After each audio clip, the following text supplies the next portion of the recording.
So guys, finally స్వాగతం to another video of lord of mysteries episode 2 and 3. Previous video episode 1లో నేను ఎలాగైతే పైపైన స్టోరీ చెప్పానో ఈ వీడియోలో కూడా నేను పైపైన స్టోరీ మాత్రమే ఎక్స్ప్లెయిన్ చేయబోతున్నా. ఈ వీడియో చూసిన తర్వాత మీరు డెఫినెట్లీ వెళ్ళి ఆ యానిమే చూడడం మర్చిపోమాకండి. పైగా ప్రీవియస్ వీడియోలో చాలా మంది కామెంట్ చేశారు, బ్రో మాకు ఇంకేం అర్థం కాలా, మాకు ఇంకా ఎక్స్ప్లెయిన్ చేయని చెప్పి చాలా మంది అన్నారు. కొంతమంది అయితే స్టోరీ లైన్ వర్స్ట్ ఉంది అన్నారు. కానీ గైస్ ఒక్కసారి మీరు యానిమే పేరు చూడండి, ఇట్స్ లార్డ్ ఆఫ్ మిస్టరీస్. పేరుకి తగ్గ యానిమే అన్నమాట. ఈ యానిమే యొక్క స్టోరీ స్టార్టింగ్ లో చాలా కాంప్లెక్స్ గా ఉండిద్ది, ఎవరికి అంతగా అర్థం కాదు. అంతెందుకు నాకే అర్థం కాల స్టార్టింగ్ లో, చాలా చదివిన తర్వాత నాకు కొంచెం అర్థమయ్యిద్ది. సో మీ బాధ నేను అర్థం చేసుకోగలను, కానీ నా మాట విని ఈ యానిమే చూడడం స్టార్ట్ చేయండి, మెల్లిమెల్లిగా మీకే అర్థమైద్ది. సో ప్రీవియస్ వీడియోలో ఏం జరిగిందో మీ అందరికి తెలిసిందే. మన జో క్లేన్ యొక్క బాడీలోకి వచ్చేస్తాడు, కానీ తను ఎలాగొచ్చాడు, అసలు క్లే ఎలా చనిపోయాడు, ఇవేమి మన జోకి తెలియదు. సో ప్రస్తుతం మనోడు ఈ విషయాలని తెలుసుకుందామని అనుకుంటాడు. అప్పుడే ఈ కథలో ఇద్దరు పోలీసులు ఎంట్రీ ఇస్తారు. ఒక ఆయన పేరు డాన్ స్మిత్, తను మనోడికి ఒక విజిటింగ్ కార్డ్ ఇచ్చి నిన్ను నేను బియాండర్ లా చేస్తా, మా గ్రూప్ లో జాయిన్ అవ్వు అని చెప్పి తనకు ఒక ఇన్విటేషన్ ఇస్తాడు. సో ఇక్కడ వరకు మనం ప్రీవియస్ చాప్టర్ లో చూసాం.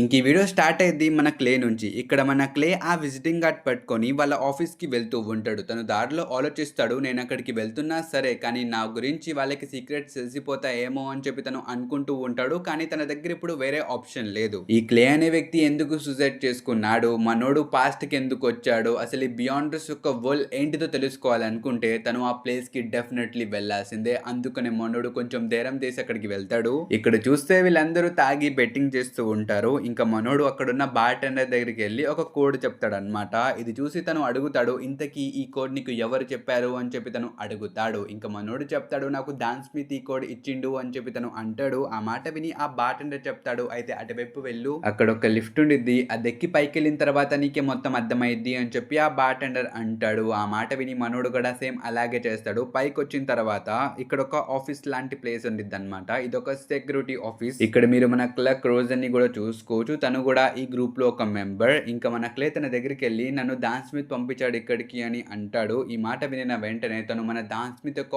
ఆఫీస్ కి మన క్లే ని తీసుకెళ్ళిద్ది. ఇక్కడ మన క్లే తనతో పాటు డాన్ స్మిత్ యొక్క ఆఫీస్ కి వెళ్తూ ఉంటాడు. అప్పటి వరకు నేను కొన్ని బేసిక్స్ థింగ్స్ మీకు చెప్తా, సో జాగ్రత్తగా వినండి. మన క్లే వచ్చిన ఈ కంపెనీ ఉంది కదా, ఇది బ్లాక్ థార్న్ సెక్యూరిటీ కంపెనీ. గుర్తు పెట్టుకోండి, ఇక్కడ ఇది సెక్యూరిటీ కంపెనీ అని మెన్షన్ చేశారు. అండ్ ఇందులో కూడా కొంతమంది మెంబర్స్ ఉన్నారు. అందులో ఫస్ట్ మన రోజన తిన్నే మనకి ముందుగా చూపించారు కాబట్టి ఫస్ట్ మెంబర్ గా మనం తిన్నే కన్సిడర్ చేద్దాం. ఇక సెకండ్ వచ్చేసి రాయల్ ఫ్రీడన్, తిను కూడా ఒక బియాండర్ అన్నమాట. ఎబిలిటీ వచ్చేసి C+, తిను C+ పాత్వేని ఎంచుకుంది. ఇంకా దీని తర్వాత మనకి ఫ్రైస్ అనే ఒక వ్యక్తిని ఇంట్రడ్యూస్ చేస్తారు. తిను కూడా ఒక బియాండర్, తిన ఎబిలిటీ వచ్చేసి కాప్స్ కలెక్టర్. అండ్ ఫోర్త్ నా కిమ్లీ వైట్స్ ని కూడా మనకి చూపిస్తారు. తిను కూడా ఒక బియాండర్, C+ పాత్ ని ఎంచుకున్నాడు. ఇంకా ఫిఫ్త్ మన లియోనర్డ్, తిన్ని మీరు అందరూ చూశారు. ఇంకా లాస్ట్ లో మన డాన్ స్మిత్. సో వీళ్ళందరూ ఇంపార్టెంట్ క్యారెక్టర్స్, వీళ్ళ పేర్లు గుర్తు పెట్టుకోండి. ఇక్కడ మన క్లే డాన్ స్మిత్ యొక్క ఆఫీస్ కి వచ్చిన తర్వాత మన క్లే చెప్తాడు, నేను ఫైనల్లీ ఒప్పుకుంటున్నా, నేను కూడా ఒక బియాండర్ లా మారుతానని చెప్పి తను అంటాడు. ఆ మాట వినంగానే డాన్ స్మిత్ కొన్ని డాక్యుమెంట్స్ క్లే ముందు పెడతాడు. అందులో చూసుకోవచ్చు అక్కడ కౌంటర్ పోలీస్ అని ఉండిద్ది. ఇది చూసిన తర్వాత మనోడు షాక్ అయిపోతాడు. మన క్లే చెప్తాడు, అదేంటి ఇక్కడ పోలీస్ అని రాసుంది, నాకు తెలిసి ఇది బ్లాక్ హాక్ సెక్యూరిటీ కంపెనీ కదా, మీరు ఇచ్చిన విజిటింగ్ కార్డ్ మీద కూడా అదే ఉంది కదా, కానీ ఇక్కడేంటి మీరు పోలీస్ అని రాశారు అని చెప్పి తను అడుగుతాడు. ఈ మాట వినిన తర్వాత మన డాన్ స్మిత్ ఇక్కడ మొత్తం ఎక్స్ప్లెయిన్ చేస్తూ చెప్తాడు. ఇక్కడ తను ఏమంటాడంటే, ఇది మొత్తం బయట నుంచి ఒక కవర్ అప్. నిజానికి మన ఈ organization Church of Evernight Goddess యొక్క అండర్ లోకి వచ్చింది. ఆ చర్చ్ కింద మనం పనిచేస్తాం. మనకి ఇచ్చిన పని ఏంటంటే ఇక్కడ జరుగుతున్న సూపర్ న్యాచురల్ యాక్టివిటీస్ ని కనిపెట్టి దాన్ని ఆపి దాని మీద రీసెర్చ్ చేయడమే మన పని. పైగా నువ్వు ఇప్పుడు కొత్తగా ఒక బియాండర్ అవుదామని అనుకుంటున్నావు కదా, అయితే పద నీకొకటి చూపిస్తానని చెప్పి మన డాన్ స్మిత్ ఒక రూమ్ లోకి తీసుకుని వెళ్తాడు. మీరు ఇక్కడ చూసుకోవచ్చు చాలా మెమోరియల్స్ అయితే ఉంటాయి. ఇవన్నీ చనిపోయిన వాళ్ళ మెమోరియల్స్ అన్నమాట. ఈ పీపుల్స్ ఆ బియాండర్ యొక్క పవర్స్ ని హ్యాండిల్ చేయలేకపోయారు, దాని వల్ల వాళ్ళందరూ చనిపోయారు. ఇంకా స్పెషల్లీ ఇక్కడ మన డాన్ స్మిత్ అడుగుతాడు అనమాట, ఇంతకీ క్లే నీకు మిత్ ఆఫ్ క్రియేషన్ ఎవరో తెలుసు కదా అని చెప్పి తను అడుగుతాడు. ఇది ఒక మైథాలజీ టైప్ స్టోరీ. ఆబ్వియస్లీ ఇది ఒక చైనీస్ యానిమే కాబట్టి మీరు ఇంకేం ఎక్స్పెక్ట్ చేస్తారు బ్రో, అందరూ వాళ్ళ మైథాలజీస్ ప్రమోట్ చేసుకుంటారు. బై ద వే ఇక్కడ మన క్లే చెప్తాడు, అవును నాకు తెలుసు, తను కేయాస్ నుంచి బార్న్ అయ్యి దాని తర్వాత తను ప్రతి దాన్ని క్రియేట్ చేయడం స్టార్ట్ చేశాడు. అండ్ లాస్ట్ లో తన ఒక కన్ను మూన్ లా మారితే ఇంకో కన్ను సన్ లా మారింది అని చెప్పి తను అంటాడు. నిజానికి ఈ స్టోరీ ఇంకొంచెం పెద్దది, కానీ మీ అందరికి నేను చాలా సింపుల్ గా చెప్పా. అంటే తన ఒక్కొక్క పార్ట్ ఒక్కొక్క ఐటమ్ లా మారిపోయింది అనమాట. అంటే శాండ్, స్టార్స్ అలా మారిపోయింది. ఈ స్టోరీ వినిన తర్వాత మన డాన్ స్మిత్ చెప్తాడు, ఎగ్జాక్ట్లీ మనుషులు కూడా సేమ్ ఇలాగే బాగున్నారు. బట్ సమ్ రేర్ ఇంగ్రీడియంట్స్ ని ఉపయోగించి మనుషులు పోషన్స్ ని కూడా తయారు చేయగలరు. ఈ పోషన్స్ ని తాగిన వల్లే బియాండర్స్ లా మారుతారు అని చెప్పి ఇక్కడ మన డాన్ స్మిత్ చెప్తాడు. నేను ఇవన్నీ మీకు ఎపిసోడ్ 1 స్టార్టింగ్ లోనే చెప్పా. ఇప్పుడు ఇంకా సింపుల్ గా చెప్పాలంటే వీళ్ళు సమ్ కెమికల్స్ తయారు చేస్తారనమాట. ఆ కెమికల్స్ తాగిన తర్వాత హ్యూమన్స్ యొక్క బాడీ ఎవాల్వ్ అయ్యిద్ది. అంటే వాళ్ళు వాళ్ళ ఫుల్ పొటెన్షియల్ ని అన్లాక్ చేయగలుగుతారు. ఇంకా దాని తర్వాత ఏమైందో మీ అందరికి చెప్పకల్లా సూపర్ పవర్స్ వస్తాయి వాళ్ళకి. సో సేమ్ ఇక్కడ కూడా ఇదే జరుగుతుంది. మీకు నేను చాలా సింపుల్ గా చెప్పా, దీనికన్నా సింపుల్ గా ఎవరు చెప్పలేరు. ఇంకా మన డాన్ స్మిత్ చెప్తాడు, చూడు మా చర్చ్ దగ్గర ఇప్పుడు టోటల్ 4 పోర్షన్స్ అయితే ఉన్నాయి. ఈ 4 పోర్షన్స్ నుంచి నువ్వు ఏదైనా ఒకటి ఎంచుకోగలవు. మొదటిది C+ పాతవే, రెండోది corpse collector, and third the mystery pryer, and fourth the sayer. So ప్రస్తుతం ఈ చర్చ్ దగ్గర 4 పోర్షన్స్ ఉన్నాయి కాబట్టి మనోడు కూడా ఈ 4 నుంచే ఒకటి సెలెక్ట్ చేసుకోవాలి. దాన్ని బట్టే మనోడు ఫ్యూచర్ ఉండిద్ది. కానీ ఏం సెలెక్ట్ చేసుకోవాలో మనోడు కూడా తెలీదు. అందుకనే మన డాన్ స్మిత్ చెప్తాడు, నువ్వు కంగారు పడమాక, నువ్వు నీల్ దగ్గరికి వెళ్ళు, ఏం చేయాలో తనే చెప్తాడు అని చెప్పి తను అంటాడు. సర్లే అని చెప్పి మనోడు కూడా ఆ నీల్ ఎవరో వెతుక్కుంటూ అక్కడికి వెళ్తాడు. ఇక్కడ వెళ్లే దారిలో మనోడు ఆలోచిస్తూ ఉంటాడు, కాప్స్ కలెక్టర్ ఇంకా C+ ఉన్నాయి కదా, ఈ 2 ఎబిలిటీస్ తనకి వేస్ట్ ఎబిలిటీస్ లాగా అనిపిస్తాయి. అందుకనే ఆ థర్డ్ ఎబిలిటీ మిస్టీరియస్ ప్లేయర్ లేకపోతే ఫోర్త్ ఎబిలిటీ ఆ సేయర్, ఈ రెండిట్లో ఏదైనా ఒకటి తీసుకుంటానని చెప్పి మనోడు ఫిక్స్ అయిపోతాడు. ఇంక ఇలాగే తిరుగుతూ తిరుగుతూ తనకి ఫైనల్లీ ఆ ఆల్కమీ రూమ్ కనిపించింది. ఇంకా తలుపు తెరిచి చూస్తే అక్కడ old man Neil some experiments చేస్తూ ఉంటాడు. అందుకనే తను మన క్లేకి చెప్తాడు అనమాట, నేను ఇక్కడ కొంచెం ఎక్స్పెరిమెంట్ లో ఉన్నా, నువ్వు ముందు వెళ్ళి ఆ పేపర్స్ ని సరిచే, అప్పటి వరకు నా ఎక్స్పెరిమెంట్ అయిపోయింది, దాని తర్వాత నేను నీకు పోషన్ తయారు చేసి ఇస్తానని చెప్పి తను అంటాడు. దానికి మన క్లే కూడా ఒప్పుకొని అక్కడున్న పేపర్స్ ని తను సరి చేస్తూ ఉంటాడు. ఇంక ఇక్కడ మన నీల్ చెప్తాడు, నేను ఎన్నో సంవత్సరాల నుంచి ఎంపరర్ రోజల్ యొక్క ఈ నోట్ బుక్ ని డీకోడ్ చేస్తున్నా. ఈ బుక్ లో చాలా సీక్రెట్స్ ఉన్నాయి. అసలు ఎంపరర్ చనిపోయిన తర్వాత ఈ బుక్ కూడా కనపడకుండా పోయింది, కానీ రీసెంట్ గానే మాకు దొరికింది. ఈ బుక్ లో చాలా సీక్రెట్స్ ఉన్నాయి, కానీ ఇప్పటి వరకు దీన్ని ఎవరు డీకోడ్ చేయలేకపోయారు అని చెప్పి తను అంటాడు. ఇవన్నీ విని సర్లే ఒకసారి చూద్దాంలే అని చెప్పి మన క్లే కూడా ఆ పేపర్స్ ని పట్టుకుంటాడు. ఇంకా చూస్తే తనకి ఇది మొత్తం అర్థమవుతుంది. ఎందుకంటే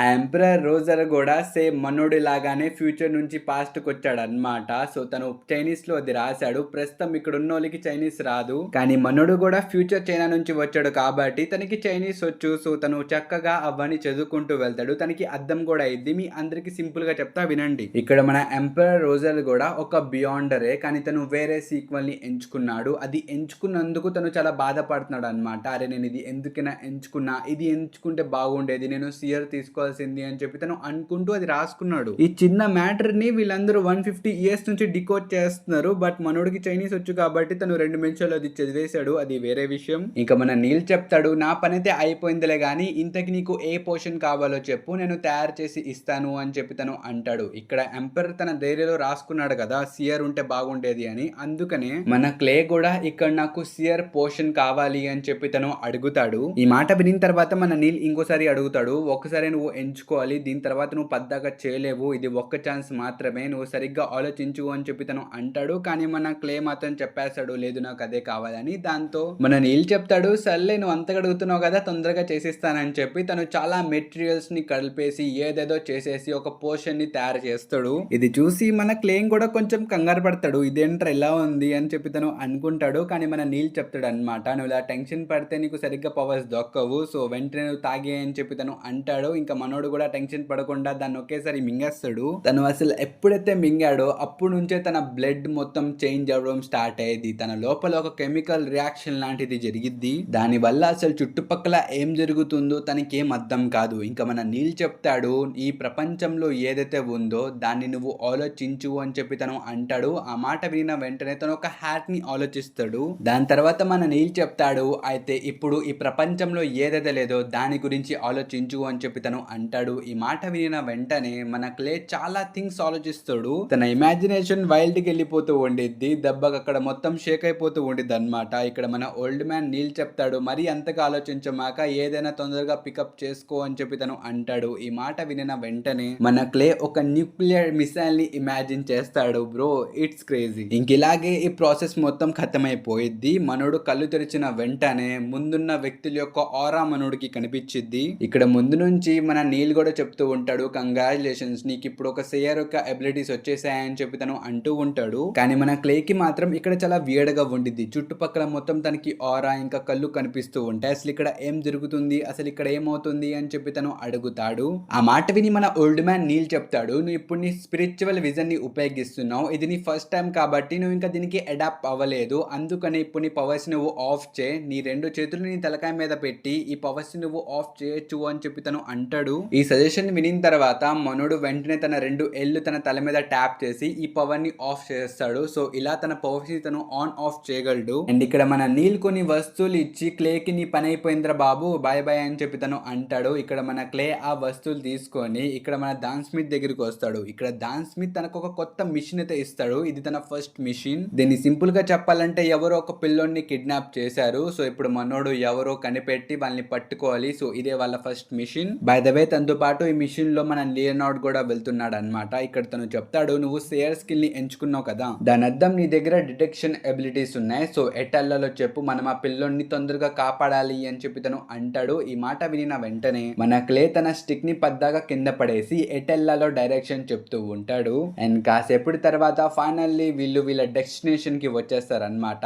ఇంకిక్కడ మన క్లే తన స్పిరిచువల్ విజన్ ని ఉపయోగించి అక్కడ లోపల ఏం జరుగుతుంది, ఎంతమంది ఉన్నారు, ఆ పిల్లోడు ఎక్కడున్నాడు, ఈ ఇన్ఫర్మేషన్ మొత్తం మన లియోనార్డ్ కి ఇచ్చేస్తాడు. దాంతో మన లియోనార్డ్ ఆ తలుపుల్ని పగలగొట్టి ఫైటింగ్ స్టార్ట్ చేస్తాడు అనమాట. ఇక్కడ ఫైటింగ్, యానిమేషన్, CGI మామూలుగా ఉండదు. మొత్తం మీకు ఆ ఎపిసోడ్ లో చూడడానికి దొరికిద్ది. సో ఫైట్ సీన్స్ మాత్రం వెళ్ళి మీరు అక్కడ చూడండి. By the way back to video. ఇది చూసి మీరు అందరూ అనుకోవచ్చు, బ్రో బియాండర్స్ ఇలాంటి పనులు చేస్తారా, కిడ్నాప్ అయిన పిల్లల్ని ఇలా సేవ్ చేస్తారా అని మీరు అడగచ్చు. నిజానికి మన బియాండర్స్ ఇలాంటి పనులు చేయరు. బట్ వీళ్ళు యాజ్ ఎ ఫ్రంట్ ఫేస్ గా ఒక సెక్యూరిటీ ఏజెన్సీ కింద పెట్టారు కాబట్టి, సో ఎవరైనా వచ్చి అక్కడ కంప్లైంట్ చేస్తే ఆ కంప్లైంట్స్ కూడా ఎవరొకరు వెళ్ళి సాల్వ్ చేయాలి కదా. అందుకనే వీళ్ళు ప్రస్తుతం ఈ పిల్లోని కాపాడడానికి వచ్చారు. జస్ట్ ఇమాజిన్, ఇక్కడ సెక్యూరిటీ కంపెనీ అని పెట్టుకొని ఎవరి రిక్వెస్ట్లు యాక్సెప్ట్ చేయకపోతే అసలు లోపల ఏం జరుగుతుందో అని చెప్పి అనుమానం వచ్చింది కదా. అందుకనే వీళ్ళు ఇక్కడ డబుల్ జాబ్స్ చేస్తూ ఉంటారు. బై ద వే ఇక్కడ ఒక పెద్ద మాన్స్టర్ కూడా వచ్చేసిద్ది. మన లియోనార్డ్ తన్ని ఫైట్ చేసి తన్ని ఓడించేస్తాడు, అది వేరే విషయం. ఇక్కడ ఈ పిల్లోని కాపాడిన తర్వాత మన క్లేకి ఒక తలుపు కనిపించిద్ది. ఆ డోర్ చూసిన వెంటనే మనోడికి గుర్తుకొచ్చిద్ది, తను ఇంతకు ముందు కూడా ఇక్కడికి వచ్చాడు, కానీ ఎప్పుడు వచ్చాడో తనకి గుర్తు రాట్లా. అందుకనే అసలు ఒకసారి ఆ తలుపు తెరిచి చూద్దామని చెప్పి తను అనుకుంటాడు. బట్ ఎందుకులే అని చెప్పి తను అక్కడికి వెళ్ళడు.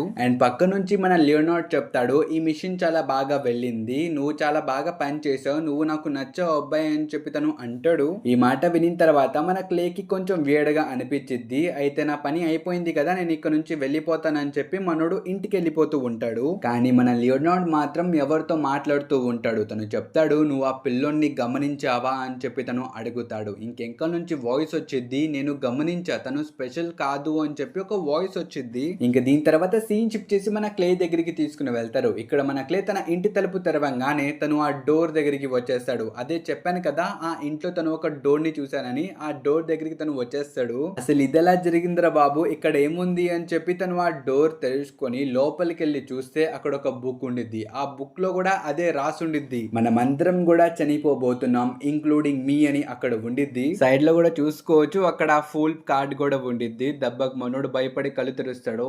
ఇది ఒక కళ. నిజానికి మనోడు ఆ జాబ్ చేసి వచ్చి పడుకున్నాడు. పడుకున్న తర్వాత తనకి కళ వచ్చింది. కానీ మనోడికి మాత్రం ఒక థింగ్ అర్థమైపోయింది, మేబీ ఆ నోట్ బుక్ అక్కడే ఉందేమో. అదే గైస్, ఆ యాంటగనిస్ట్ ఫ్యామిలీ నోట్ బుక్ ఉంది కదా, దాని గురించి మనోడు మాట్లాడుతున్నాడు. మేబీ అక్కడ ఉందేమో, నేను ఒకసారి వెళ్ళి చూడాలి అని చెప్పి తను అంటాడు. ఇప్పుడు ఇది మొత్తం చూసిన తర్వాత మీరు అందరూ అనుకోవచ్చు, బ్రో అసలు ఈ బుక్ ఏంటిది, ఆ ఫ్యామిలీ బుక్ లో అసలు ఏముంది అని చెప్పి మీరు అందరూ అనుకోవచ్చు. నిజానికి ఆ బుక్ లో ఏముందో తెలుసా, గ్రేడ్ 0 ఇంకా 1 గురించి ఇన్ఫర్మేషన్ ఈ బుక్ లో ఉంది. ఇంకంతేకాదు రాసినోళ్ళు గాడ్ లెవెల్ క్యారెక్టర్స్ అన్నమాట. వాళ్ళిద్దరు ఇప్పుడు ఇక్కడ లేకపోయినా సరే వాళ్ళ యొక్క లెగసీ ఆ బుక్ లో ఉంది. ఒకవేళ ఆ బుక్ ఎవరైనా బ్యాడ్ పర్సన్ కి మాత్రం దొరికితే మొత్తం ఖతమైపోయింది అనమాట. అందుకని వీళ్ళందరూ ఆ బుక్ కోసం అంతలా వెతుకుతున్నారు. ఇంకా దీని తర్వాత సీన్ షిఫ్ట్ చేసి మనకి నైట్ హాక్ యొక్క ఒక ఆఫీస్ కి తీసుకుని వెళ్తారు. ఇక్కడ చూస్తే వీళ్ళు ఒక మనిషిని పట్టేసుకున్నారనమాట. ఈ మనిషి సీక్రెట్ ఆర్డర్ అనే ఒక ఆర్గనైజేషన్ కి సంబంధించిన వాడు. ప్రస్తుతం ఈ మిస్టీరియస్ ఆర్గనైజేషన్ కూడా ఆ యాంటగనిస్ట్ నోట్ బుక్ కోసం వెతుకుతుంది. మేబీ వీటికి ఏమైనా నిజాలు తెలిసేమో, వీటి దగ్గర ఏదైనా క్లూస్ ఉన్నాయేమో అని చెప్పి మనోళ్ళు వీడిని పట్టేసుకున్నారు. ఇక్కడ డాన్ స్మిత్ కూడా కొన్ని క్వశ్చన్స్ అడుగుతూ ఉంటాడు. కానీ అప్పుడే వెనకాల నుంచి ఒక వ్యక్తి వచ్చి చెప్తాడు, మన క్లేకి ఒక క్లూ దొరికింది, తనకి బుక్ ఎక్కడుందో తెలుసంట అని చెప్పి తను అంటాడు. ఇంకా దీని తర్వాత సీన్ షిఫ్ట్ చేసి మనకు ఒక ఇంటి లోపలికి తీసుకుని వెళ్తారు. ఇక్కడ చూస్తే ఇంకొక ఆవిడ చనిపోయి ఉంది. ఇంకొక మర్డర్ కేస్. కానీ ఈ ఆవిడ ఎప్పటి నుంచో చనిపోయింది అనమాట. ఈ ఆవిడ దగ్గర ఒక ఫోటో కూడా ఉండిద్ది. ఇది తన కొడుకు ఫోటో. మీరు ఇక్కడ చూసుకోవచ్చు. తన కొడుకు పేరు రే బీబర్గ్ అన్నమాట. బహుశా తినికి ఆ యాంటిగ్రీన్స్ ఫ్యామిలీ యొక్క బుక్ కి ఏదైనా సంబంధం ఉందేమో అని చెప్పి మనోళ్ళు ప్రస్తుతం ఈ వ్యక్తిని వెతకడం స్టార్ట్ చేస్తారు. మీ అందరికీ తెలిసిందే మన క్లే దగ్గర డిటెక్షన్ ఎబిలిటీస్ ఉన్నాయి కాబట్టి సో తనే వెతుకుతాడు అనమాట. ఇక్కడ మనోడు తన స్టాఫ్ పెట్టి ఆ వ్యక్తిని వెతకడం స్టార్ట్ చేస్తాడు. కానీ ఆ స్టాఫ్ కి ఏదేదో అయిపోయింది. ఆ స్టాఫ్ మన క్లేనే అటాక్ చేయడానికి వచ్చేసిద్ది. కానీ మన డాన్ స్మిత్ బాబాయ్ ఆ స్టాఫ్ ని పట్టేసుకుంటాడు. అదే వేరే విషయం. ఇంకా మనోడికి తెలిసిపోయింది మన క్లే ఇప్పుడు తన మ్యాజిక్ ని ఉపయోగించలేడు. ఎందుకంటే మన క్లే కన్నా స్ట్రాంగ్ మ్యాజిక్ ఆ వ్యక్తిని ప్రొటెక్ట్ చేస్తుంది అనమాట. సో అది క్యాన్సిల్ అవుట్ చేస్తుంది. అందువల్లే మనోడు ఇప్పుడు డిటెక్షన్ ఎబిలిటీ ఆ వ్యక్తి మీద ఉపయోగించలేడు. బట్ మన డాన్ స్మిత్ చెప్తాడు బాధపడమాక మన దగ్గర వేరే దారి ఉంది అని చెప్పి వీళ్ళందరూ కలిసి మళ్ళీ వేరే చోటుకి వెళ్తారు. ఇప్పుడు వీళ్ళు ఇక్కడికి ఎందుకు వచ్చారో నేను మీకు సింపుల్ గా ఎక్స్ప్లెయిన్ చేస్తా. సో వినండి. ప్రస్తుతం ఆ ఫోటోలో ఉన్న వ్యక్తి ఎక్కడ ఉన్నాడో వీళ్ళకి తెలియదు. మన క్లే తన ఎబిలిటీస్ ఆ వ్యక్తి మీద ఉపయోగించలేడు. అందుకనే వీళ్ళు ఇప్పుడు గ్రేడ్ లెవెల్ 2 సీల్ ఆబ్జెక్ట్ ని ఉపయోగిద్దామని అనుకుంటున్నారు. ఇప్పుడు ఇది విని మీరు అనుకోవచ్చు బ్రో ఇదేంటి బ్రో కొత్తగా అని. ఇది కొత్త విషయం కాదు. మీకు ఆల్రెడీ నేను చెప్పాను ప్రతి బియాండర్ దగ్గర కొన్ని టూల్స్ ఉంటాయని. సో ఇది కూడా ఒక టూల్ అని మీరు అనుకోండి. ఇంక ఈ టూల్ ని ముగ్గురు వ్యక్తులు తీసుకుని వస్తారు. ఈ ముగ్గురులో మొదటి వ్యక్తి పేరు వెల్ హసన్. తిను స్లీప్లెస్ పాత్వే యొక్క హోల్డర్. ఇంకా తిన వెనకాల ఉన్న ఆ రెండో వ్యక్తి పేరు బ్రాగ్యా. అండ్ లాస్ట్ లో డాలిస్ పిల్ అయితే ఉండిద్ది. తిను ఎవరో మీ అందరికి తెలిసిందే. ఎపిసోడ్ 1 లో మన నుండి పట్టుకుని 3 క్వశ్చన్స్ అడిగింది కదా. సో తనే తిను. ప్రస్తుతం వీళ్ళు ముగ్గురు కూడా మన టీమ్ లో జాయిన్ అవ్వబోతున్నారు ఈ కేస్ ని సాల్వ్ చేయడానికి. ఇంకా వీళ్ళు చెప్తారనమాట ప్రస్తుతం మనం ఈ కొత్త అబ్బాయిని ఎందుకు మనతో పాటు తీసుకెళ్ళాలి. తిన దగ్గర కాంబ్యాక్ ఎబిలిటీస్ కూడా లేవు. అలాంటిది ఈ సీక్వెన్స్ 9 యొక్క షేర్ ని నిజంగానే మనతో తీసుకెళ్దామా లేదా అని చెప్పి వీళ్ళు ఇక్కడ మాట్లాడుకుంటూ ఉంటారు. హఠాత్తుగా వీళ్ళందరూ మన క్లే గురించి ఇలా ఎందుకు మాట్లాడుకుంటున్నారంటే మనోడు ఒక బిగినర్. వీళ్ళ దగ్గర ఒక టూల్ ఉంది. దాని నెంబర్ J173. ఇది నార్మల్ టూల్ అయితే కాదు. ఇది చాలా ఖతర్నాక్ టూల్ అన్నమాట. ఇది ఏం చేయబోతుందో ముందు ముందు మీరే చూడబోతున్నారు. ఇంకా మీకు చెప్పడమే మర్చిపోయా. వీళ్ళు ఇప్పుడు ప్రస్తుతం ఒక వ్యక్తిని వెతుకుతున్నారు కదా. తన పేరు రే బీబర్. తను ఎవరో కాదు ఈ యాంటిగ్నస్ ఫ్యామిలీ యొక్క డిసెండెంట్ అన్నమాట.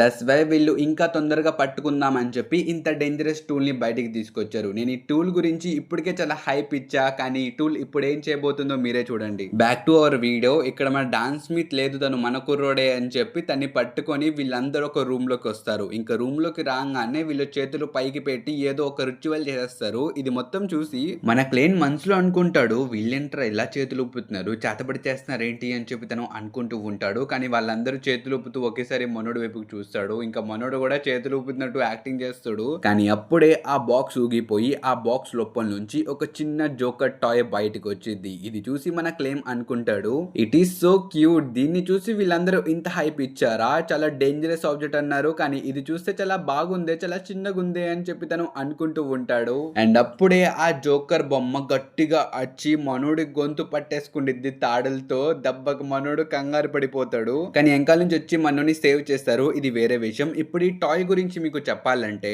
ఈ క్లౌన్ కి దగ్గరగా ఎవరైతే ఉంటారో వాళ్ళని ఈ క్లౌన్ కంట్రోల్ చేయగలదు యాజ్ ఏ పపిట్. ఇంకా మనుషుల్ని కూడా ఈ క్లౌన్ ఫైండ్ అవుట్ చేయగలదు బై ఆరా. అండ్ ప్రస్తుతం ఈ టూల్ మన క్లే వెనకాల పడిపోయింది. ఎందుకంటే మన క్లే ఆల్రెడీ ఆ బుక్ ని ఒకసారి టచ్ చేశాడు కాబట్టి. సో తన దగ్గర కొంచెం ఆ బుక్ యొక్క ఆరా కూడా ఉండిద్ది అనమాట. అందుకనే ఈ టాయ్ తన వెనకాల పడిపోయింది. బట్ ఇక్కడ ఉన్న ప్రతి ఒక్కరు ఆ టాయ్ ని పట్టేసుకుంటారు అనమాట. ఇంకా బీబర్ ఎక్కడున్నాడో తన్ని వెతకడానికి వీళ్ళందరూ వెళ్తారు. ఇంకా దీని తర్వాత సీన్ షిఫ్ట్ చేసి మనకు ఆ బీబర్ ని చూపిస్తారు. ఇక్కడ మనోడు ఒక రిచువల్ లాంటిది చేస్తూ ఉంటాడు. ఇంకా ఆ బుక్ ఒకేసారి మనోడి కడుపు లోపలికి వెళ్ళిపోయింది. అంటే ఆ బుక్ ప్రస్తుతం మనోడిని కంట్రోల్ చేస్తుంది. దాని వల్ల తను ఒక మోన్స్టర్ లా మారిపోతాడు అనమాట. మీరు ఇక్కడ చూసుకోవచ్చు తను చాలా క్రేజీగా ఉంటాడు. బట్ తన వెనకాల చూసుకుంటే ఒక క్లౌన్ లాంటి వ్యక్తి తన్ని అబ్జర్వ్ చేస్తున్నాడు. తిను ఎవరో కాదు. ఎపిసోడ్ 1 లో మన మెయిన్ క్యారెక్టర్ కి ఒక టోకెన్ లాంటిది సంథింగ్ ఇస్తాడు తీసుకో అని చెప్పి. బ్రో తనే తిను జస్ట్ ఎపిసోడ్ 1 లో సమ్ సెకండ్స్ లో వచ్చి తిను పాంప్లెట్ పంచి వెళ్ళిపోతాడు అనమాట.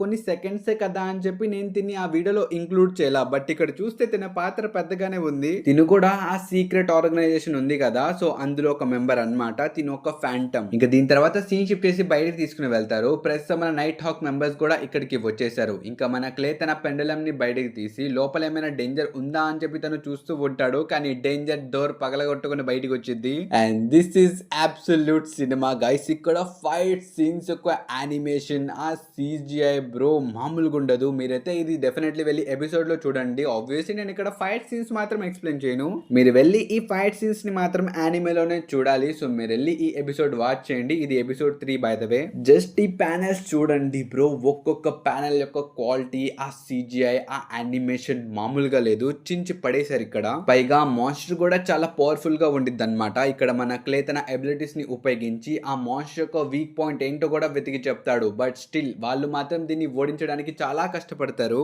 ఆఖరికి మన క్లేనే ఏదో ఒకటి చేసి ఆ మాన్స్టర్ ని నిద్రలోకి పంపించేస్తాడు, తన్ని పడుకోబెట్టేస్తాడు. ఇంకప్పుడే మన డాలీ అది చూసి వెంటనే తన అటాక్స్ అన్ని చేసేసిద్ది. ఇంకా తను ఈ మాన్స్టర్ ని ఓడించిద్ది. ఇక్కడ ఒక పెద్ద బ్లాస్ట్ తో మొత్తం ఖతమైపోయిద్ది. ఇంకా మన క్లేకి అయితే ఒక వాయిస్ వినిపించింది అనమాట.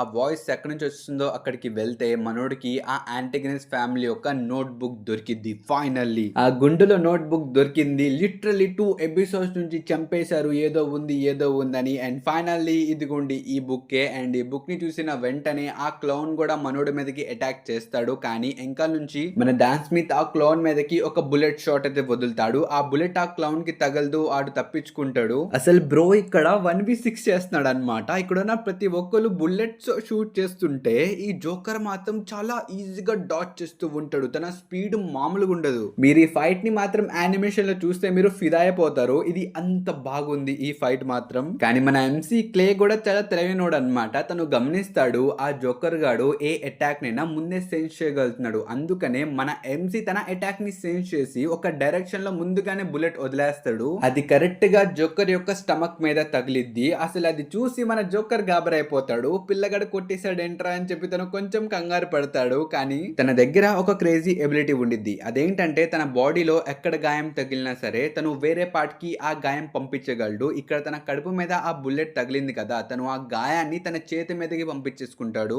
ఇది చూసి మన క్లేమ్ రెండోసారి ఆ బుల్లెట్ ని వదిలేస్తాడు. ఈసారి కూడా తగిలిద్దని చెప్పి, కానీ ఈసారి తగలదది. దాంతో మిగతా వాళ్ళు అర్థం చేసుకుంటారు, ఓ ఫస్ట్ టైం ఏదో కోఇన్సిడెన్స్లీ తగిలింది, మనోడు ఏం ప్రిడిక్ట్ చేయాలి, అది ర్యాండమ్ అని చెప్పి వీళ్ళకి అర్థమైపోయింది. ఇంకా జోకర్ కూడా వీళ్ళతో ఫైట్ చేస్తూ ఉంటాడు. ఈ సిచ్యువేషన్ లో వీళ్ళు ఆ పెట్ గురించే మర్చిపోయారు. అంటే చాలా పెద్ద టూల్ అని చెప్పి వీళ్ళు తీసుకుని వచ్చారు కదా, దాని గురించి వీళ్ళు మర్చిపోయారు. ఇంకా లోపల నుంచి ఆ చిన్న జోకర్ కూడా బయటకు వచ్చేసిద్ది. ఇది వస్తే ఏం జరుగుతుందో మీ అందరికి తెలుసుగా. తన దగ్గరలో ఉన్న ఈ 5 మీటర్స్ రేడియస్ లో ఎవరైతే ఉంటారో వాళ్ళందరినీ తను కంట్రోల్ చేయడం స్టార్ట్ చేసిద్ది. మీరు ఈ పనిలో కూడా చూసుకోవచ్చు, ఇక్కడ ఉన్న ప్రతి ఒక్కళ్ళు అసలు ఫ్రీజ్ అయిపోయారు. వాళ్ళెవ్వరు కూడా కదలలేరు. కానీ మన క్లాన్ మాత్రం డివైన్ వరల్డ్ కి వెళ్ళగలడు. అందుకనే తను వెంటనే ఆ రంలోకి వెళ్ళిపోతాడు. ఇక్కడికి వచ్చిన తర్వాత ఏదైనా ప్రయోజనం ఉందా బ్రో అంటే ఏమీ లేదు. ఎలాగైనా మనోడు మళ్ళీ రియల్ వరల్డ్ కి వెళ్ళాలి. అక్కడికి వెళ్తే మళ్ళీ తను ఆ టాయ్ కంట్రోల్ లోకి వెళ్ళిపోతాడు. ఇలా అవ్వకూడదని ఈసారి తను ఒక పేపర్ ని ఊహించుకొని పేపర్ ముందు తన పెండలం పెట్టి రియల్ వరల్డ్ కి వెళ్ళినా సరే నాకేం అవ్వకూడదు అని చెప్పి తను ఒక రిచువల్ లాంటిది చేస్తాడు. ఇది ఒక లక్ బూస్టింగ్ రిచువల్ అన్నమాట. దీంతో ఒకళ్ళ ఫేత్ ని కొంచెం చేంజ్ చేయగలము. ఇది కొంచెం సేపటి వరకే ఉండిద్ది. ఇక్కడ మన క్లెయిన్ కూడా తన రియల్ బాడీలోకి వచ్చేస్తాడు. ఇక్కడ తను ఒక్కడే కొంచెం కదలగలుగుతున్నాడు, మిగతా వాళ్ళందరూ స్ట్రక్ అయిపోయి ఉన్నారు. ఇది చూసి ముందున్న జోకర్ కూడా ఇంప్రెస్ అయిపోతాడు. ఇంకా తను చెప్తాడు, నువ్వు నాకు నచ్చావు అబ్బాయి, నువ్వు ఇప్పుడు సరే అంటే మనం ఒక డీల్ కూడా చేయొచ్చు. నువ్వు ఆ బుక్ నాకు ఇచ్చేస్తే నీ యొక్క నెక్స్ట్ సీక్వెల్ ఏంటిదో కూడా నేను చెప్తానని చెప్పి మనోడు ఆ నెక్స్ట్ సీక్వెల్ ని కూడా చెప్పేస్తాడు. ఇది చూసి మీరు అందరూ అనుకోవచ్చు, బ్రో అదేంటి బ్రో ఆ జోకర్ అంత ఈజీగా చెప్పేశాడేంటి, తను ఇంకా బుక్ కూడా తీసుకోలేదు కదా అని మీరు అనుకోవచ్చు. నిజానికి మన జోకర్ క్లేని చంపేద్దామని చెప్పి ఫిక్స్ అయిపోయాడు. తను ఆ రిక్వెస్ట్ ని యాక్సెప్ట్ చేసినా యాక్సెప్ట్ చేయకపోయినా, తను ఆ బుక్ ని ఇచ్చినా ఇవ్వకపోయినా తను మాత్రం మన క్లేని చంపేద్దామని అనుకున్నాడు. ఇంకా క్లే మీదకి తను అటాక్ కూడా చేస్తాడు. కానీ మన క్లే ఆ అటాక్ ని ఆపేస్తాడు. ఇది చూసి మన జోకర్ షాక్ అయిపోతాడు. ఎందుకంటే తను అటాక్ చేయడానికి చాలా స్పీడ్ తో వెళ్ళాడు, కానీ తన స్పీడ్ మొత్తం తగ్గిపోయింది. ఇలా ఎందుకు జరిగిందంటే ఇందాక వరకు మన జోకర్ ఈ డాల్ యొక్క 5 మీటర్స్ రేంజ్ బయట ఉన్నాడు. కానీ ఇప్పుడు మన క్లేని చంపడానికి తను ఆ రేంజ్ లోకి వచ్చాడు కాబట్టి మనోడు కూడా స్టాచ్యూలా మారిపోయాడు. ఇది చూసిన క్లే వెంటనే 2 బుల్లెట్స్ ని షూట్ చేస్తాడు. ఒక బుల్లెట్ చెస్ట్ కి, ఇంకో బుల్లెట్ హెడ్ కి. అంటే డైరెక్ట్ గా చనిపోవాలని చెప్పి తను హెడ్ మీద షూట్ చేస్తాడు. దాంతో ఫైనల్లీ వీళ్ళ మిషన్ అయితే కంప్లీట్ అయిపోయింది. వీళ్ళకి ఆ నోట్ బుక్ వచ్చేసింది. ఇంకా వీళ్ళు గెలిచేశారనమాట. ఇంకా నోట్ బుక్ తీసుకెళ్లి చర్చిలో పడేస్తారు, అంటే అక్కడ ప్లేస్ చేస్తారు. ఇంకా టాయ్ ని కూడా భద్రంగా అక్కడే దాచి పెడతారు. అండ్ మన డాన్ స్మిత్ కూడా చెప్తాడు, నువ్వు వల్ల బాగా పని చేసావు, ఇలా ఉంటే నువ్వు తొందరగానే ఒక అఫీషియల్ మెంబర్ లా మారిపోతావు అని చెప్పి తను అంటాడు. ఇంకా వెళ్తూ వెళ్తూ మన క్లే డాన్ స్మిత్ కి చెప్తాడు, నాకు సీక్వెల్ నెంబర్ 8 ఏంటిదో తెలిసిపోయింది, అదే ద క్లౌన్ అని చెప్పి తను అంటాడు. ఈ మాట చెప్పిన వెంటనే తన బ్లడ్ లో కొంచెం చేంజెస్ వస్తాయి అన్నమాట. అసలు ఇక్కడ ఏం జరుగుతుంది అది తెలుసుకోవడానికి తను మన క్లేన్ యొక్క హిస్టరీ టీచర్ దగ్గరికి వెళ్తాడు. తినే మన క్లేన్ యొక్క హిస్టరీ టీచర్ మిస్టర్ ఐజాక్. ప్రస్తుతం మన క్లే ఇక్కడ మిస్టర్ ఐజాక్ కి మొత్తం చెప్తాడు. అంటే తను ఏ ఆర్గనైజేషన్లో జాయిన్ అయ్యాడు, ఏ మిషన్స్ చేశాడు, ఏం జరిగింది, తనకేమైంది, తను బియాండర్లా ఎలా మారాడు, ఇది మొత్తం తనకి చెప్తాడు. పైగా వెళ్తూ వెళ్తూ ఆ ఎంటాగనిస్ట్ ఫ్యామిలీ గురించి ఏదైనా ఇన్ఫర్మేషన్ దొరికితే అది కూడా నాకు చెప్పండి అని చెప్పి ఈ మాట చెప్పి మనోడు అక్కడ నుంచి వెళ్ళిపోతాడు. తను వెళ్ళిన వెంటనే మిస్టర్ ఐజిక్ యొక్క ఎక్స్ప్రెషన్స్ మొత్తం మారిపోతాయి బ్రో. తను షాడో లోపల నుంచి ఒక స్కెలిటన్ లాంటి క్రియేచర్ బయటకు వచ్చింది. ఇంకింతటితో ఈ ఎపిసోడ్ అయిపోయింది. అండ్ నేను డెఫినెట్లీ చెప్పగలను, ఈ వీడియో చూసిన తర్వాత కూడా మీకు చాలా డౌట్స్ ఉండుంటాయి. ఎందుకంటే ఈ యానిమేలో చాలా విషయాలకి కన్ఫర్మేషన్ అయితే ఇవ్వలేదు, అలా జస్ట్ వదిలేశారు. దాని యొక్క ఆన్సర్స్ మనకి ఫ్యూచర్ లో దొరుకుతాయి. సో ఈ వీడియో ఎలా అనిపించిందో మీరు కామెంట్స్ లో చెప్పడం మర్చిపోకండి. స్పెషల్లీ ఈ వీడియో చేయడానికి నా దోల్ తీరిపోయింది. ఎందుకంటే లిటరలీ నాకు 8 అవర్స్ రికార్డింగ్ టైం పట్టింది. నేను ఏ వీడియోకి ఇంత టైం అయితే తీసుకోలేదు. నా ప్రతి వీడియో కూడా ఒక 3 అవర్స్ మాక్సిమం లేకపోతే 4 అవర్స్ మాక్సిమం అయిపోయింది రికార్డింగ్. కానీ బ్రో ఈ వీడియోకి నేను చచ్చిపోయా. ఫస్ట్ ఆ ఎపిసోడ్ అర్థం చేసుకోవడంలోనే చాలా టైం వెళ్ళిపోతుంది. కానీ ఎలాగైనా సరే నేను అర్థం చేసుకొని మీకు ఎక్స్ప్లెయిన్ చేశా. సో ఈ వీడియో నచ్చితే మాత్రం ఈ వీడియోకి ఒక లైక్ కూడా మర్చిపోకండి. ఇంకా నెక్స్ట్ ఎపిసోడ్స్ కంటిన్యూ చేయాలో లేదో కామెంట్స్ లో చెప్పండి. కామెంట్స్ బట్టి నేను నెక్స్ట్ వీడియో తీసుకొస్తాను. ఇంక ఈ వీడియో ఇంతవరకే గైస్. మనం కలుద్దాం నెక్స్ట్ వీడియోలో. Until then bye by.